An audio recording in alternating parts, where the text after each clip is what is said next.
Mesures préventives pour la gestion de la transhumance nationale et transfrontalière, édition 2018-2019. Le gouvernement, tirant leçon des expériences des campagnes de transhumance caractérisées par des destructions massives de champs de culture, des affrontements sanglants provoquant parfois des pertes en vies humaines, a décidé de promouvoir à terme l'élevage intensif en lieu et place du mode extensif actuellement en cours. Mais en attendant d'y parvenir, il convient de renforcer le dispositif mis en place lors de la campagne 2017-2018 et d'anticiper les incidents et dégâts de la campagne à venir. Ainsi, les ministres impliqués dans la gestion de la transhumance doivent veiller à l'observance des principales mesures ci-après. Rendre opérationnelle l'organisation de l'accueil et l'orientation des troupeaux transhumants au niveau des points d'entrée.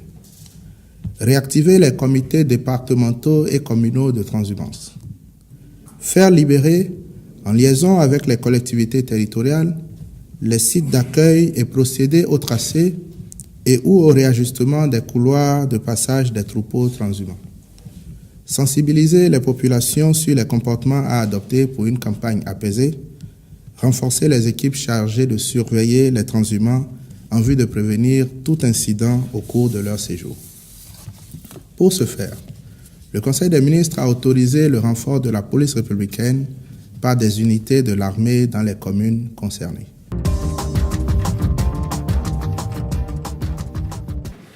Au cours de la séance, les décisions ci-après ont été prises. Au titre des communications, adoption du plan d'action national sur la gestion durable des terres 2018-2027. Le défaut de planification de la gestion des terres et des ressources agroforestières a induit au fil des ans leur dégradation avancée.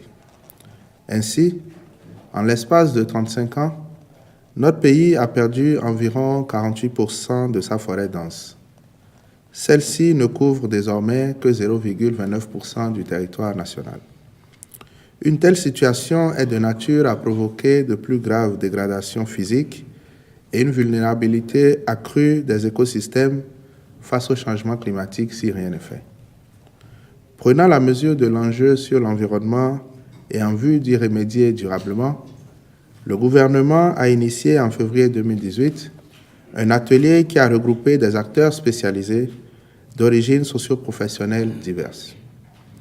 Il a permis de mettre en place un plan d'action sur la gestion durable des terres sur une période de 30 ans.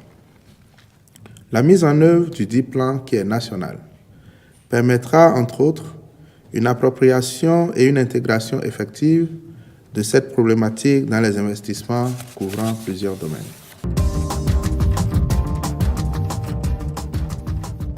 Au cours de la séance, les décisions ci-après ont été prises. Au titre des mesures normatives, transmission à l'Assemblée nationale pour autorisation de ratification de l'accord de financement signé avec le Fonds international de développement agricole, FIDA, dans le cadre du projet d'appui au développement agricole et à l'accès au marché, PADAM. L'objectif global du projet est de contribuer à la réduction de la pauvreté rurale à travers la promotion de 3 filières agricoles conventionnelles porteuses de croissance que sont le riz, le maïs et le manioc. À cet effet, il permettra d'améliorer durablement la sécurité alimentaire et les revenus des petits agriculteurs, notamment les femmes et les jeunes de la zone d'intervention du projet. De façon spécifique, il favorisera, premièrement, l'accès des petits exploitants aux intrants et aux services de conseil de qualité.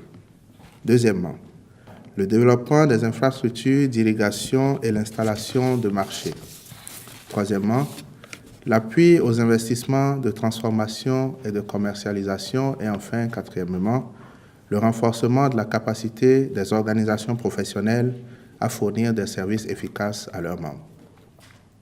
Le coût total du projet est de 104,4 millions de dollars, soit environ 60 milliards de francs CFA.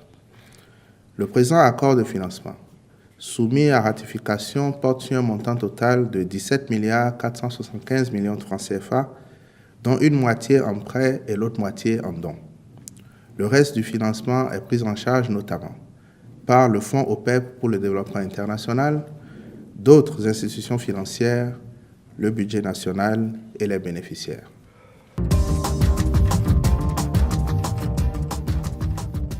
Au cours de la séance, les décisions ci-après ont été prises.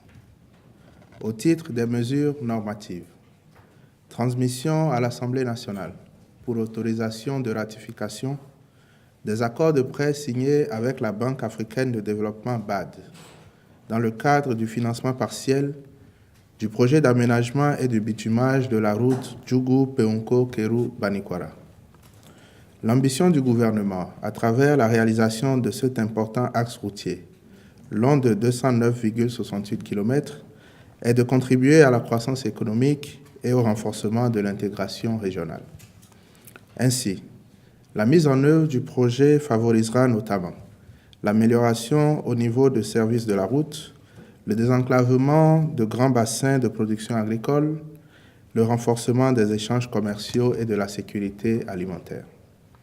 Pour ce faire, le gouvernement a obtenu de la BAD deux prêts d'un montant global de 106 999 705 840 francs CFA.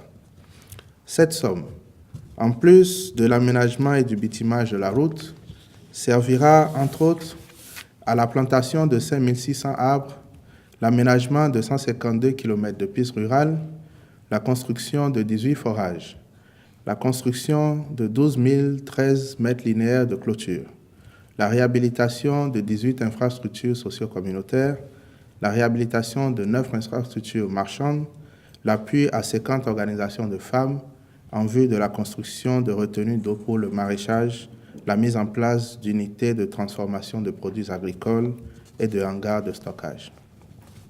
Les ministres concernés sont instruits d'accomplir les diligences requises en vue d'obtenir l'autorisation de ratification du prêt afin que la réalisation du projet soit enclenchée au plus tôt. Je vous remercie.